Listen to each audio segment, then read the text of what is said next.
Quand une femme retrouve sa dignité, non seulement elle transforme sa vie, mais elle altère profondément l'énergie qui l'entoure. C'est comme si tout son champ psychique se réorganisait, et ce n'est pas un hasard.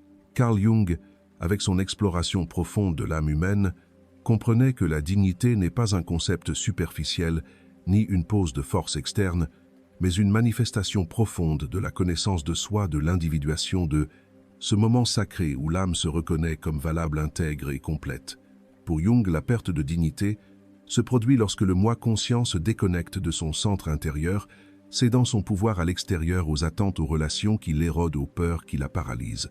Et dans le cas de nombreuses femmes, cette déconnexion se produit lentement, sans qu'elles s'en aperçoivent. Jour après jour, elles se donnent, elles s'adaptent, elles se taisent, elles renoncent à des parties essentielles d'elles-mêmes pour maintenir des liens brisés, pour garder les apparences, pour éviter le rejet. Elles se déconnectent de leur âme pour s'intégrer à un moule qui ne leur a jamais appartenu. Mais il y a un point de rupture, il y en a toujours un. Et ce point n'arrive pas comme un cri, mais comme un murmure. Jung l'appelait l'éveil de l'inconscient. Cette douce gêne qui commence à s'infiltrer dans les jours, cette voix intérieure qui ne peut plus être ignorée. Une femme peut vivre des années à s'adapter, à se modeler, à se nier. Mais un jour, quelque chose change. Un geste, une parole, un regard suffisent pour que la fissure s'ouvre, et de là, l'ombre commence à se révéler. Avant de plonger dans les aspects mystérieux de la psychologie de Jung, je vous invite à vous abonner à la chaîne si ce n'est pas encore fait. Chaque vidéo ici n'est pas seulement une information, mais un véritable voyage à la découverte de soi pour apprendre à reconnaître son ombre intérieure et développer une compréhension profonde de vous-même. Si vous souhaitez m'accompagner dans ce voyage, appuyez sur le bouton d'abonnement dès maintenant. Et si vous trouvez ce sujet utile, commentez-en. Si vous ne vous sentez pas encore connecté, appuyez simplement sur 0. Chaque retour est une motivation pour que notre chaîne continue d'offrir des contenus profonds, vous aidant à mieux vous comprendre. Commençons. L'ombre, cette partie niée de l'être qui garde toute la rage non exprimée, toute la tristesse non pleurée, tout le pouvoir réprimé commence à émerger. Et avec elle, une femme commence à se souvenir de qui elle est, non pas ce que les autres attendent, non pas l'image construite pour être aimée, mais ceux qui habitent réellement son essence. Et ce moment, bien qu'il puisse être douloureux, est l'un des plus puissants de toute sa vie. Parce que retrouver sa dignité, ce n'est pas crier au monde qu'on est forte, c'est avoir le courage de se regarder sans masque. C'est arrêter de justifier l'injustifiable. C'est lâcher des relations qui font souffrir même s'il y a de l'amour. C'est renoncer à des environnements où sa lumière s'éteint, même si beaucoup de temps y a été investi. C'est comprendre, comme dirait Jung, que rien d'extérieur ne peut vous définir lorsque vous avez établi le contact avec votre âme. Il y a quelque chose de profondément transformateur chez une femme qui se regarde dans le miroir et cesse de chercher l'approbation, qui n'a plus besoin de se voir parfaite, ni d'être comprise, ni d'être choisie, parce qu'elle a choisi quelque chose de beaucoup plus précieux, elle a décidé de s'appartenir à elle-même.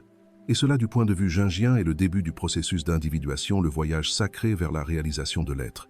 Et ce processus n'est ni linéaire ni confortable, car en récupérant sa dignité, une femme se confronte à ses propres blessures. L'enfant intérieur qui s'est senti invisible, l'adolescente qui a été rejetée, l'adulte qui a abandonné son pouvoir pour être aimé. Jung disait que l'âme n'oublie pas. Tout ce qui a été réprimé, tué ou nié, reste vivant dans l'inconscient, attendant d'être vu, reconnu et transformé. C'est pourquoi lorsqu'une femme commence ce chemin, non seulement elle devient plus forte, mais elle devient plus authentique. Sa sensibilité n'est plus une faiblesse, mais une boussole. Son intuition, cette voix qui avait été réduite au silence, devient un guide. Elle ne demande plus la permission de sentir, de dire non, de changer de direction, car elle s'est souvenue que sa vie lui appartient, et dans cette mémoire, elle retrouve son pouvoir. Et ce n'est pas un pouvoir qui cherche à dominer, ce n'est pas un pouvoir qui écrase, c'est un pouvoir qui naît de l'âme, un pouvoir silencieux profond, qui n'a pas besoin d'être validé. Il se manifeste dans sa façon de marcher, de parler et de se soutenir, même lorsque tout autour d'elle semble s'effondrer. C'est un pouvoir qui ne s'impose pas, mais qui se sent, qui transforme, qui contamine, car lorsqu'une femme se choisit elle-même, quelque chose dans le monde change. Jung parlait des archétypes féminins, des images internes qui modèlent l'âme collective. Une femme digne non seulement guérit son histoire, mais elle guérit aussi les femmes qui l'entourent, sa mère, sa fille, ses amis, même celles qui la critiquent, car son changement révèle des possibilités que d'autres n'osent pas encore regarder. Et ici, quelque chose de fascinant se produit. Lorsqu'une femme se lève à partir de son centre, elle commence à attirer dans sa vie de nouvelles expériences, de nouvelles personnes, de nouveaux chemins. Ce qu'elle tolérait auparavant ne résonne plus. Ce qui la blessait auparavant maintenant l'instruit. Ce qu'elle taisait auparavant maintenant, elle le nomme avec fermeté et amour. Et ce n'est pas un changement superficiel, c'est un changement de vibration de psyché d'âme. L'inconscient qui envoyait des signaux à travers le corps, les émotions, les rêves, devient maintenant un allié. La femme qui ignorait auparavant son intuition maintenant l'honore. Celle qui doutait de sa valeur maintenant se soutient avec amour. Celle qui mendiait des miettes cultive maintenant l'abondance depuis son intérieur. Et tout cela arrive parce qu'elle s'est souvenue de quelque chose d'essentiel. Elle est suffisante non pas par ce qu'elle fait, ni par ce qu'elle donne, ni par son apparence. Elle est suffisante parce qu'elle existe, parce que son âme est précieuse même lorsque les autres ne peuvent pas la voir. Et cette vérité, une fois incarnée, ne peut être arrachée. Une femme qui a touché le fond et a eu le courage de regarder en elle-même n'est plus la même. Elle a vu son ombre, elle a reconnu ses peurs, sa rage, ses désirs les plus profonds, et loin de les nier, elle les a intégrés. Parce que Jung l'a dit clairement, ce que vous niez vous soumet, ce que vous acceptez vous transforme. Accepter votre ombre ne signifie pas justifier ce qui vous a blessé, mais comprendre depuis quel endroit vous l'avez permis. Cela signifie voir avec lucidité ces fois où vous vous êtes tu par peur, où vous avez dit oui quand vous vouliez dire non, où vous êtes resté dans des endroits où votre âme se flétrissait juste par crainte de rester seul. Mais cela signifie aussi vous regarder avec compassion, parce que vous ne saviez pas, parce que vous n'aviez pas les outils, parce que vous étiez en train d'apprendre. Et ce moment de vérité avec vous-même est l'un des plus puissants que vous puissiez expérimenter. Jung disait que l'âme guérit lorsqu'elle est écoutée, et une femme qui retrouve sa dignité est avant tout une femme qui a appris à s'écouter. Elle ne cherche plus de validation à l'extérieur, car elle a fait la paix avec son monde intérieur. Elle n'attend plus que les autres la choisissent, car elle a décidé de se choisir elle-même. Et quand cela se produit, toute la dynamique de sa réalité change. Les relations qu'elle tolérait auparavant lui sont maintenant insupportables. Les mensonges qu'elle se racontait n'ont plus de sens. Les justifications qu'elle utilisait pour se conformer ne lui servent plus. Parce que quelque chose en elle s'est éveillé, et cet éveil n'a pas de retour en arrière. Il peut faire mal, il peut apporter la solitude, l'incertitude, même la confusion, mais il apporte aussi la clarté. Parce que lorsque le masque tombe, le vrai visage apparaît, lorsque l'auto-tromperie s'écroule, la vérité surgit, et la vérité, même si elle dérange, libère. Jung affirmait que tout ce qui n'est pas rendu conscient se manifeste comme destin. C'est pourquoi lorsqu'une femme répète inlassablement les mêmes schémas de douleur, ce n'est pas parce qu'elle est destinée à souffrir, mais parce qu'il y a quelque chose qu'elle n'a pas encore rendu conscient. Et le moment où elle s'arrête, se regarde et reconnaît l'origine de ses choix, change complètement son histoire. Elle n'a plus besoin de répéter des liens où sa valeur est mise en doute. Elle n'a plus besoin de prouver qu'elle est digne d'amour, car elle a découvert que l'amour le plus important est celui qu'elle se donne à elle-même. Cette transformation n'est pas quelque chose que l'on peut feindre. Il ne s'agit pas de belles phrases ni de masques spirituels. C'est un changement réel interne qui se ressent dans chaque cellule du corps. Une femme digne n'a pas besoin de crier qu'elle l'est. Cela se voit dans sa présence, dans son regard, dans son silence. Elle n'entre plus dans des batailles pour être entendue. Elle ne perd plus d'énergie à expliquer qui elle est. Elle est simplement. Et sa seule présence dérange ceux qui n'ont pas encore osé se regarder. Ce type de femme n'est pas intéressée à être la plus admirée ni la plus désirée. Il lui suffit d'être fidèle à elle-même. Sa priorité n'est pas de plaire mais de se respecter. Elle ne cherche pas à être sauvée car elle a appris à se soutenir. Elle ne s'accroche pas car elle a compris que tout ce qui est maintenu par le manque finit par se briser, et elle a cessé de craindre le vide car elle sait que c'est là qu'elle renaît. Jung nous a enseigné que l'inconscient cherche constamment l'équilibre, et quand une femme commence à s'écouter et à honorer sa vérité, cet équilibre se rétablit. L'anxiété diminue, l'insomnie se dissipe, le corps cesse de crier, ce que l'âme a commencé à exprimer avec clarté. Les rêves deviennent plus lucides. Les signes apparaissent, les synchronicités augmentent, parce que tout son être dit « Maintenant, oui, je suis à ma place ». Et dans cet endroit, il n'y a pas besoin de mendier de l'affection. Il n'y a pas de place pour des relations où elle est annulée, où sa voix est éteinte, où on lui impose une version d'elle-même qui ne lui appartient pas. Elle ne vit plus pour répondre aux attentes. Elle vit pour être elle, vit pour créer, elle vit pour s'épanouir. Elle n'est plus intéressée à complaire, elle est intéressée à grandir, parce qu'elle a compris que chaque fois qu'elle se trahit, son âme s'en ressent et elle n'est pas prête à y retourner. Une femme qui a fait ce voyage intérieur n'est plus manipulable. Elle n'est plus facilement influençable, car elle connaît son ombre. Et en la connaissant, elle a aussi connu sa lumière. Elle sait qui elle est, elle sait ce qu'elle veut, elle sait ce qu'elle mérite, et elle ne se contente pas de moins. Elle n'a plus peur d'être seule, car elle a découvert que la vraie solitude n'est pas l'absence de compagnie, mais l'absence de connexion avec soi-même. Et elle a reconstruit cette connexion, l'a scellée avec le feu sacré, et ce feu brûle, mais non pour détruire. Il brûle pour purifier, il brûle pour transformer, il brûle pour rappeler qu'en elle, il y a une force ancestrale féminine, intuitive sage, qui était endormie mais jamais morte, qui a été tue mais jamais éteinte. Et maintenant elle est revenue, et non pour demander la permission, mais pour réclamer son espace. Parce que la dignité n'est pas une attitude, c'est un état de l'âme. C'est ce point de non-retour où une femme comprend qu'elle n'est pas ici pour être l'ombre de personne. Elle est ici pour être lumière, non pour s'intégrer dans des moules étrangers. Elle est ici pour les briser, non pour plaire, mais pour exprimer sa vérité. Et cette vérité ne sera pas toujours comprise, mais cela n'a pas d'importance, car elle n'a plus besoin d'être comprise pour se sentir en paix. Et dans cet état d'intégrité, la vie commence à répondre d'une manière différente, les décisions deviennent plus claires, les relations plus honnêtes, les espaces plus nourrissants. Il ne s'agit plus de lutter, mais de fluer. Il ne s'agit plus de prouver, mais de se soutenir. Il ne s'agit plus de survivre, mais de vivre à partir de l'âme. Et tout a commencé par une décision, une seule, celle de ne plus se trahir. Cette décision, bien que silencieuse et radicale, c'est la rupture avec une vie qui ne lui appartient plus. C'est la mort symbolique de la femme qui s'est autrefois adaptée, qui a enduré, qui a reporté ses désirs par peur de perdre l'amour des autres. Et comme toute mort symbolique, ça fait mal. Il y a un deuil, il y a un adieu. Parce qu'elle ne lâche pas seulement des relations, elle lâche aussi d'anciennes versions d'elle-même. Elle lâche le besoin de plaire. Elle lâche le rôle de sauveuse. Elle lâche la culpabilité de choisir ce que l'âme crie en silence. Mais de l'autre côté de la douleur, il y a une renaissance. Parce que lorsqu'une femme ose regarder son ombre dans les yeux et l'embrasser non pas comme une ennemie, mais comme une partie oubliée d'elle-même, alors la véritable alchimie intérieure se produit. La blessure devient sagesse, la rage devient direction, le vide devient but. Et cette transformation est si puissante qu'elle change la structure même de son énergie. Elle ne vibre plus à partir du manque, elle vibre à partir de la plénitude. Elle ne cherche plus à être acceptée, elle s'accepte. Elle ne cherche plus l'amour à l'extérieur, elle l'incarne. Jung parlait du processus d'individuation comme du chemin vers la totalité. Et ce chemin n'est pas l'apanage de quelques-uns. C'est la destinée naturelle de tout être humain qui décide d'arrêter de vivre à partir du personnage qu'il a créé pour survivre et commence à vivre à partir de sa vérité essentielle. Mais chez les femmes, ce processus s'accompagne souvent d'un profond acte de courage, car elles ont été conditionnées pendant des générations à faire passer les autres, en premier à cacher leur colère, à minimiser leurs réalisations, à se résigner au nom de l'amour. Et rompre avec tout cela n'est pas facile, mais c'est nécessaire. Quand une femme choisit sa dignité au-dessus de la peur de rester seule, elle guérit non seulement son histoire, mais aussi l'histoire de sa lignée.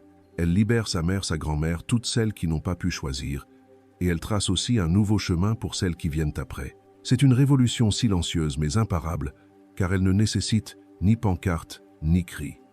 Elle exige présence, conscience, courage, et dans ce nouveau chemin, l'amour cesse d'être sacrifice, il devient rencontre. Il n'y a plus de place pour des relations qui se nourrissent du contrôle du chantage émotionnel ou de la dépendance déguisée en romantisme. Maintenant, il n'y a de place que pour ce qui est réel, ce qui est réciproque, ce qui élargit.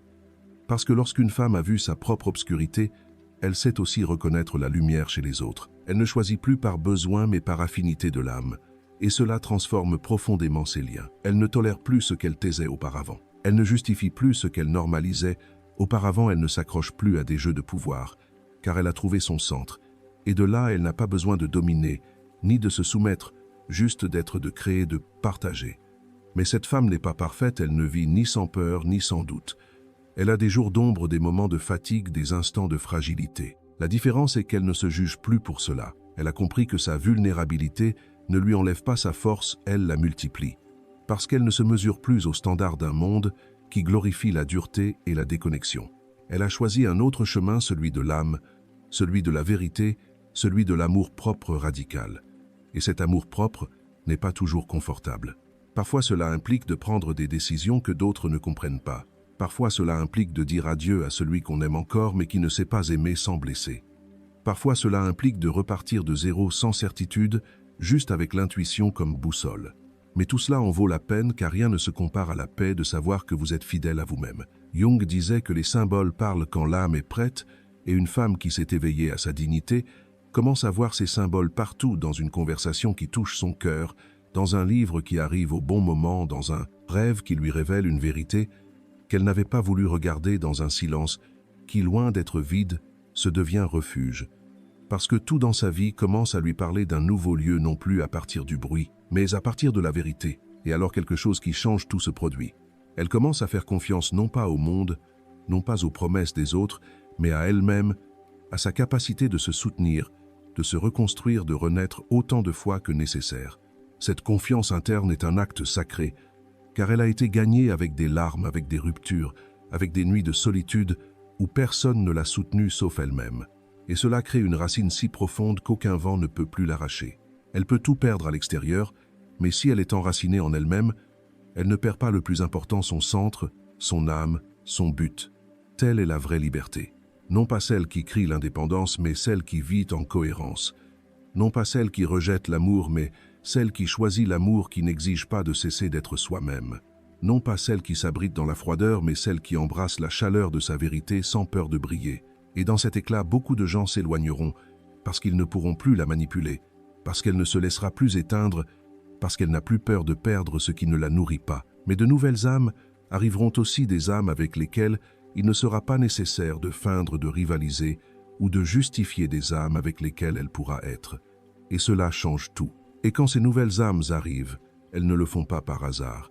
Elles font partie de cette synchronicité dont Jung parlait, une coïncidence significative, qui n'est pas un hasard mais une manifestation précise que l'âme est au bon endroit au bon moment, faisant ce qui est juste. La femme qui marche maintenant à partir de son centre, à partir de son authenticité, est devenue un champ magnétique différent. Elle n'attire plus par besoin mais par la vibration réelle de son être. C'est pourquoi les personnes qui arrivent dans sa vie résonnent avec sa vérité et non avec ses blessures. Et cela ne signifie pas qu'elle ne ressentira plus jamais de douleur, de perte ou de doute. La vie restera la vie. Mais maintenant, elle a un outil qu'elle ne connaissait pas auparavant, la conscience. Une conscience qui lui permet de s'observer sans se juger, de sentir, sans s'échapper, d'agir, sans se trahir. Elle a cultivé la capacité d'être présente dans son corps, dans ses émotions, dans ses décisions. Et cet état de présence change tout parce qu'elle ne répond plus à partir de la blessure, mais à partir de la sagesse. Une femme qui a retrouvé sa dignité ne cherche plus d'histoire où sauver quelqu'un, ni d'endroit où être victime. Elle crée sa réalité à partir de l'âme, non du traumatisme. Elle a appris à lire son corps comme un oracle. Elle sait que si sa poitrine se ferme, si son estomac se noue, si l'énergie se contracte, c'est parce que quelque chose n'est pas en cohérence, et elle écoute. Elle ne se force pas car elle a compris que l'inconfort est le langage subtil avec lequel son âme lui parle. Jung disait que ce qui n'est pas vécu consciemment se manifeste comme destin. Et maintenant elle choisit de vivre éveillée. Elle ne veut plus laisser sa vie au hasard ni au désir des autres.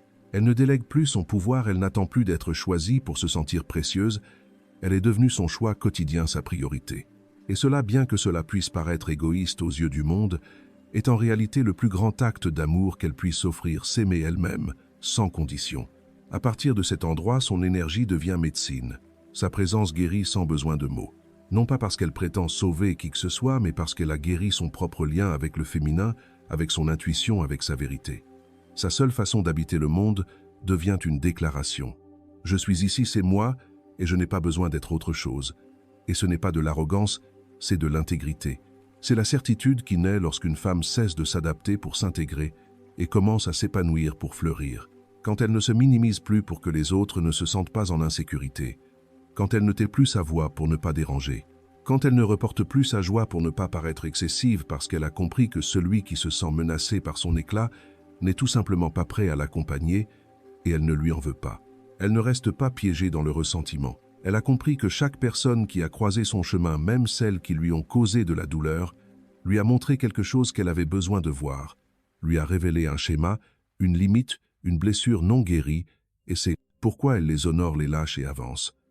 Parce qu'une femme digne ne reste pas collée au passé, elle ne répète pas l'histoire pour punir qui que ce soit, elle apprend, transforme et avance. Jung parlait du processus d'intégration comme d'une tâche constante, et cette femme a assumé cette tâche avec humilité. Elle sait qu'il y a encore des parties d'elle qui sont en construction, qu'il y a des moments de doute, des jours de régression, des émotions qui reviennent comme des vagues. Mais elle n'a plus peur, elle ne s'abandonne.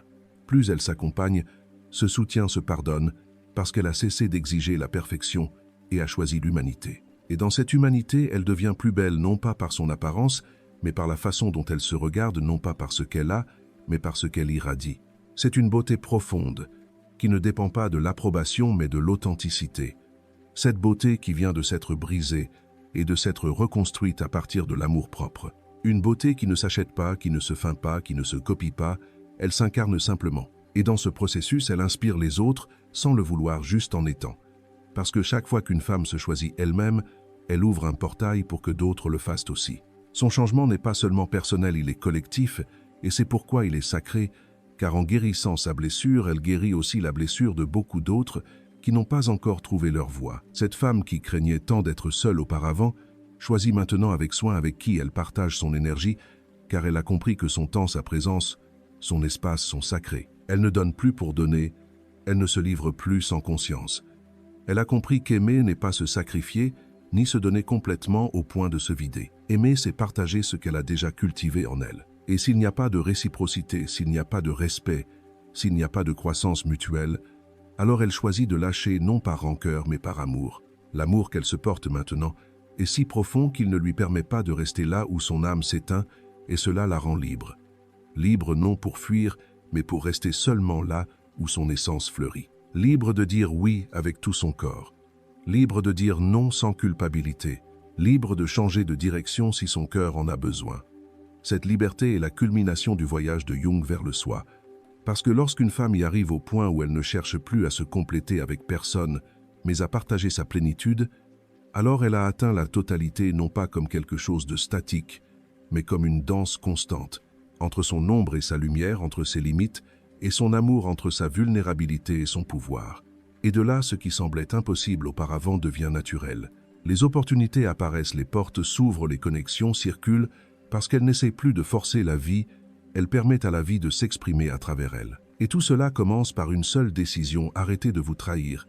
Arrêtez d'ignorer cette voix intérieure qui vous murmure depuis des années que vous méritez plus, que vous êtes faite de quelque chose de plus grand que la peur, que vous avez en vous une force que vous ne connaissiez même pas, que votre dignité ne dépend pas de la façon dont on vous regarde, ni de combien on vous aime, ni du nombre de fois où l'on vous choisit. Votre dignité est à vous, c'est votre racine, votre centre, votre foyer. Et quand vous décidez d'y revenir, tout commence à s'ordonner. La femme qui choisit sa dignité, choisit sa liberté, choisit sa guérison, choisit de devenir celle qu'elle a toujours été, avant que le monde ne lui dise qu'elle n'était pas suffisante. Et ce retour à soi n'est pas un but, c'est un chemin. Un chemin que l'on parcourt pas à pas, jour après jour, avec des trébuchements, avec des larmes, avec des doutes, mais aussi avec une clarté qui illumine tout. Parce que dans ce voyage, vous ne marchez plus à partir du vide, vous marcherez à partir de votre âme, de votre intuition, de cette force invisible, qui vous soutient même lorsque tout à l'extérieur semble s'effondrer. Et cette force, c'est vous, votre vérité, votre essence, votre énergie. Et une fois que vous la reconnaissez, plus personne ne peut vous l'arracher. Rappelez-vous ce que Jung nous a enseigné. Ce que vous voyez à l'extérieur n'est qu'un reflet de votre monde intérieur. Alors si vous changez la façon dont vous vous traitez, dont vous vous parlez, dont vous vous choisissez, le monde qui vous entoure changera aussi, les relations, les opportunités, les chemins. Tout commencera à se mouvoir dans une nouvelle direction. Et non parce que tout devient parfait, mais parce que maintenant vous agirez à partir de votre centre et non à partir de votre manque. Peut être qu'aujourd'hui vous êtes au milieu de ce processus. Peut être que vous commencez à vous éveiller, à vous rendre compte de tout ce que vous avez permis, de tout ce que vous avez eu, de tout ce que vous avez reporté. Et même si cela fait mal, c'est une bénédiction.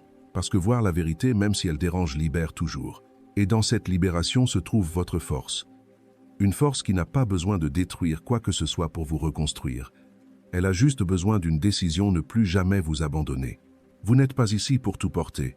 Vous n'êtes pas ici pour soutenir celui qui ne veut pas être soutenu, ni pour mendier un amour donné par obligation. Vous êtes ici pour fleurir, pour briller, pour vivre une vie qui a du sens, qui vous reflète, qui vous élargit. Et tout cela commence le jour où vous dites ça. Suffit le jour où vous choisissez votre dignité, même si au début ça fait mal, même si votre âme tremble, parce que dans ce tremblement, dans cet inconfort, votre nouvelle vie est en train de naître. Et si vous êtes arrivé jusqu'ici, ce n'est pas un hasard. Ce que vous venez d'écouter n'est pas seulement un message, c'est un miroir, un appel, une invitation à revenir à vous écouter, à vous reconnaître, à vous pardonner, à vous honorer à commencer ce chemin de retour à votre vérité. Merci d'être resté avec nous jusqu'à la fin de cette vidéo. Qu'avez-vous ressenti après la leçon d'aujourd'hui? Qu'est-ce qui vous a enthousiasmé et marqué? N'oubliez pas de partager vos impressions dans les commentaires pour nous dire ce que vous en pensez. Et si cette vidéo vous a ouvert une nouvelle perspective sur vous-même ou sur la psychologie humaine, n'hésitez pas à liker et à vous abonner à notre chaîne pour ne pas manquer les prochaines découvertes. Chaque soutien, chaque retour est une motivation pour que notre chaîne continue d'offrir des contenus profonds, vous aidant pas à mieux vous comprendre dans l'esprit de Carl Jung. Bonjour et à bientôt dans la prochaine vidéo.